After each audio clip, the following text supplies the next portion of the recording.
The oil tanker collided with the ship, causing a massive explosion. Passengers leaped from the deck trying to escape the flames, but soon the sea itself was on fire because the oil was leaking out of the tanker. Both ships eventually sank and killed over 4,300 people, making this the deadliest maritime disaster ever recorded. You might think that the Titanic disaster was bad, but the Doña Paz was actually 3 times worse, and chances are, you've never even heard of it.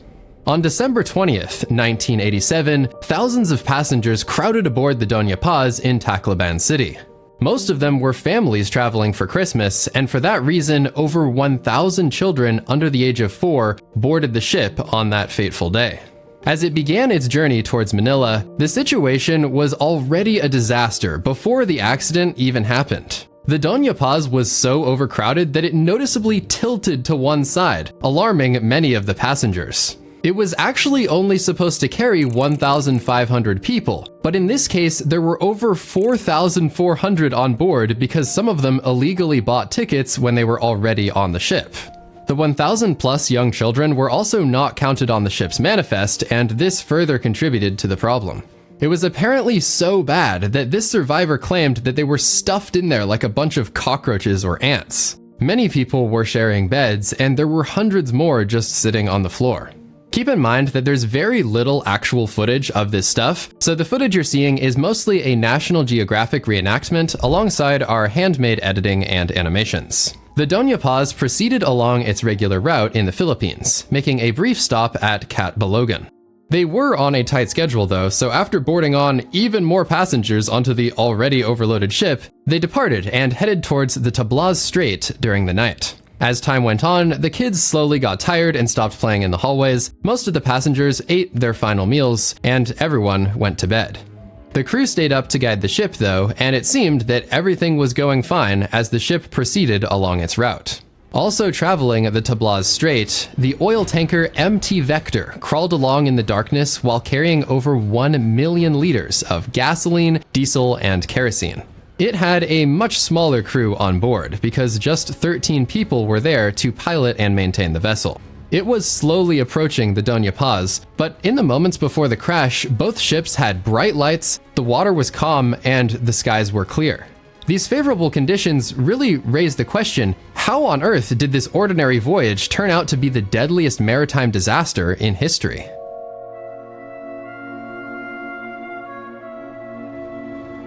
When the collision happened, there was no warning. No horns, no radio message, not even a signal from a lookout. This random guy did see the oil tanker, but by the time he did, it was too late. The ships violently collided, immediately causing severe damage to both vessels and subsequently igniting the gasoline inside of the MT Vector. The impact jolted the passengers awake, and they started panicking because nobody knew what was going on.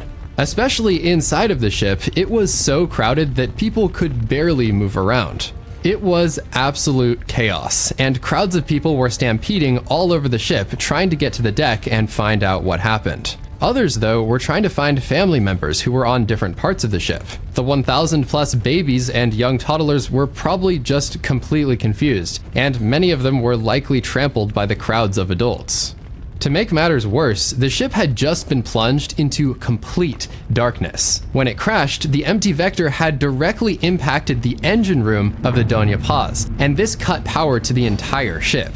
The only source of light was actually the fire, which was growing every second. The gasoline from the oil tanker set off a series of explosions, quickly igniting large sections of both ships. This thick, black smoke began billowing out of the impact zone, making it even harder to see in the darkness.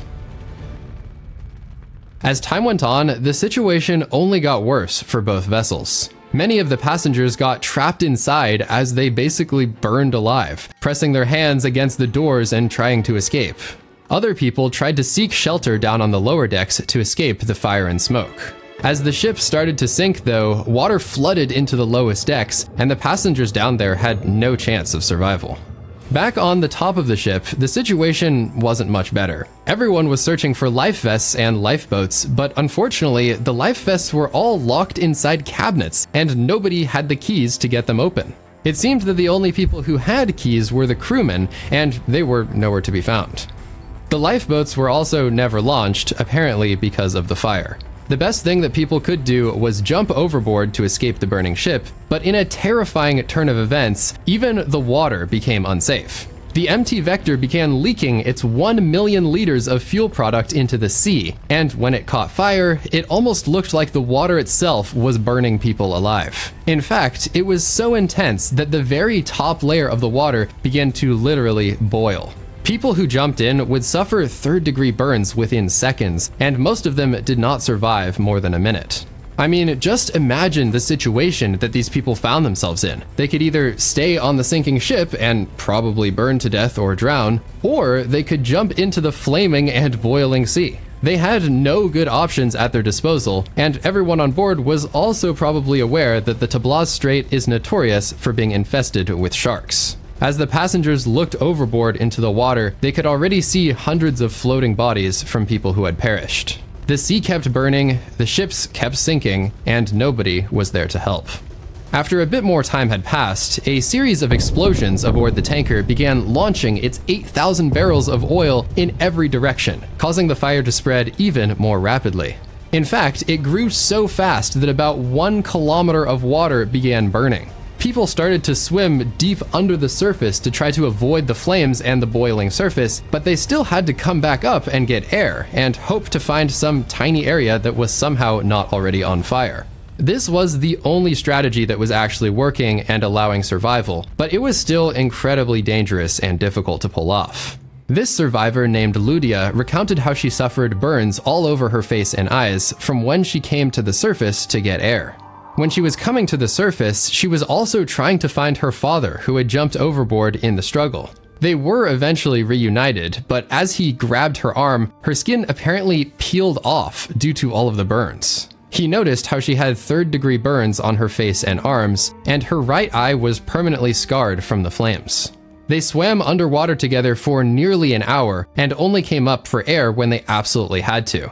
After all of that time, Ludia and her father finally made it to a safe area beyond the circle of fire. They both took deep breaths and sighed in relief, but then the sea was quiet, and it seemed that there was no more struggle. By then, everybody was dead or out of earshot. The only sound was splashing as the father and daughter continued treading water, desperately trying to stay alive. After what felt like forever, they finally saw a light off in the distance. Another ship was on its way over. As luck would have it, the Don Claudio had seen the collision off in the distance because of the massive explosion that went hundreds of feet up into the sky. Assuming that it was some sort of disaster, they changed course and approached the area to help rescue survivors. When they arrived, they threw a rope overboard towards Ludia and the swimming passengers, but they were so exhausted that none of them were actually able to climb up it. Eventually, they came up with a new plan and lowered a net into the water to get people on board, and after that, they continued searching for more survivors. Disturbingly though, everybody that they found had severe burns, and the Don Claudio itself had zero medical supplies on board to treat them. Back at the site of the crash, the ships were now going down. With around like 2,000 people still trapped inside, the Doña Paz finally became submerged and began making its way 545 meters down to the bottom of the sea. A little while later, the MT Vector would join it, and this put an end to the raging fire and explosions that were happening on the vessels. While the rescue was still underway, they received no help from the Coast Guard and government. In fact, the government didn't even know the disaster was taking place until 8 hours after it happened, and when they finally did hear about it, they didn't trust the information.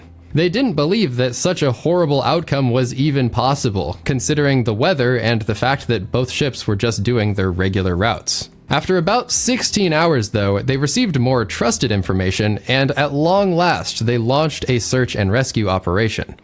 Unfortunately though, they managed to save precisely 0 people, because both ships were long gone, and everyone who survived had already been picked up by the Don Claudio. Therefore, the government's response mostly shifted towards picking up bodies with ships and helicopters.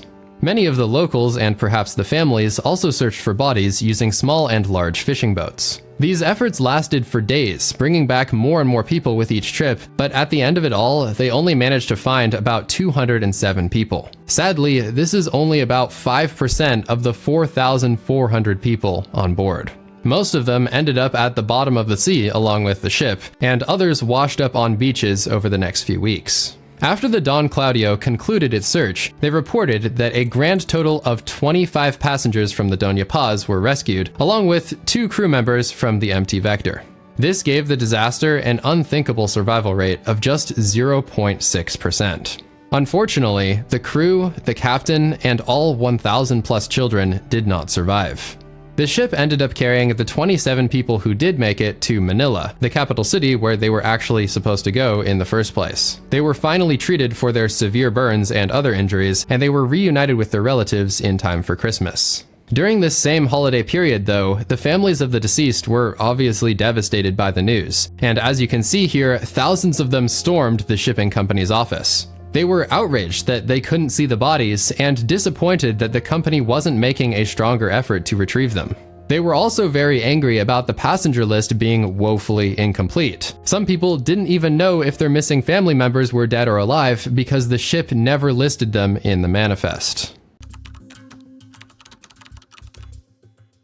As investigators began digging into the case, they revealed a very different story about what happened that night, and it explained what actually caused the worst disaster in peacetime maritime history. The first concerning discovery was that the crew and captain of the Doña Paz were literally having a party during the crash. According to the sworn testimony of survivors, the captain was watching a movie instead of fulfilling his duties. Other senior officers were allegedly seen drinking beers, and loud music was coming from the crew quarters all night. This might have been acceptable if there was still a qualified person in command, but apparently there was only an apprentice steering the ship, and he was manning the entire bridge all by himself. In fact, the Coast Guard found that none of the actual crew were at their stations. Survivors reported that the crewmen did not help anyone during the disaster, and this was probably why no lifeboats or life jackets were ever deployed. The truth is, though, even if you take into account all of that poor behavior aboard the Doña Paz, it still doesn't explain how the oil tanker managed to crash into it. To answer this question, the investigators looked to a long list of issues that they found aboard the Vector, including the fact that it had a defective rudder the entire time. This caused the ship to travel in a zigzag pattern instead of a straight line, and the rudder was so damaged that it took 2 people to physically turn the wheel at the helm. All ships are also required to have a radio, specifically so that they can communicate with others and avoid crashes like this one, but it was later found that the Vector's radio license was expired, and the Doña Paz had a fake one. On top of all of that, nobody on board was certified to actually command the ship, the engineers had no licenses at all, and there was literally no lookout stationed on the bridge. Ultimately, it seems that many of these issues contributed to the tragedy, but at the end of the day, neither ship should have been allowed to set sail in the first place. Both of them were considered to be unseaworthy due to many of the issues discussed earlier.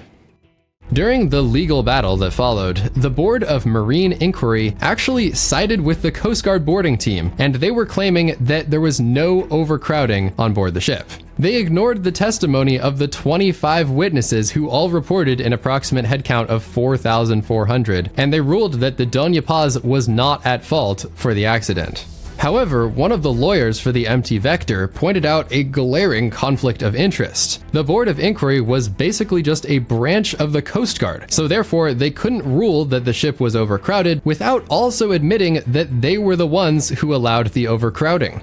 This overall ruling outraged the families of the deceased, and the general population of the Philippines began protesting. There were hundreds of people who watched their friends or family members board the ship, but their deaths were never acknowledged. The only deaths that were acknowledged were the registered passengers, and their families received a measly $400 in compensation from Sulpicio Lines. To make matters worse, in order to receive their $400 payment, families were also forced to sign a waiver, likely preventing any future legal action against the company. As for everyone else, all of the unregistered passengers, their families received nothing.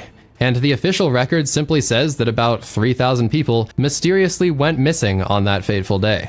The new death toll was nearly 4,400, and just for some context, that is about as deadly as 9/11 and Titanic combined. Now, I'm not saying this to dismiss either of those tragedies, I just want to highlight how overlooked the Doña Paz has been. Despite the staggering numbers, people in the West barely even heard of it, and news stations basically didn't cover it at all. On the other hand, in the Philippines, this is a well-known national wound. Hundreds of thousands of people lost someone they knew, and even when researching for this video, I found quite a few comments describing the effects this had on their communities. Quote, "Some of our neighbors, teachers, relatives, and friends died in this tragedy. The town descended into deep mourning. Christmas parties were canceled. When school reopened, finding new teachers took time, so classes were suspended. So many changes in just a blink of an eye." Despite the magnitude of what happened, it seems like no lessons were learned from the disaster. Nothing actually changed, and nobody was ever held accountable. Sulpicio Lines, the owner of the Doña Paz, remained the largest shipping company in all of the Philippines. After this, the company was involved in several more disasters, and in the span of just 11 years, over 5,000 people died because their ships just kept sinking over and over. It started when the sister ship of the Doña Paz, named the Doña Marilyn, went down and lost 300 people. Princess of the Orient capsized in 1998, killing 150 more. In addition, the Princess of the Stars sank near Sibuyan Island in 2008, drowning about 800. The public was unbelievably frustrated by the awful safety standards at the company, and nothing was done for decades. They just continued sinking more and more ships, but finally, in 2015, the government revoked their certificate of public transport, forcing them to only move cargo from then on. The company changed their name to Philippine Span Asia, and they're still operating as a cargo transport company to this day. A memorial for the Doña Paz was built in Catbalogan, which was the final city the ship visited before sinking. There was an entire park dedicated to the tragedy and a marble recreation of Michelangelo's La Pietà. At first, my plan was to end the video by talking about how beautiful the memorial is, but then I saw this. Shockingly, just a few months ago, they demolished the entire thing just to install a pizza restaurant. It seems that there's not going to be a wholesome ending this time, because this whole story is just sad no matter how you look at it. The victims of the Doña Paz deserve to be remembered, and although the memorial may be ruined, hopefully this video will help keep their story alive. Since we're on the theme of maritime tragedies, here's another one. These divers got sucked into an underwater oil pipeline and trapped there for multiple days. Click on screen now to watch that video. Goodbye.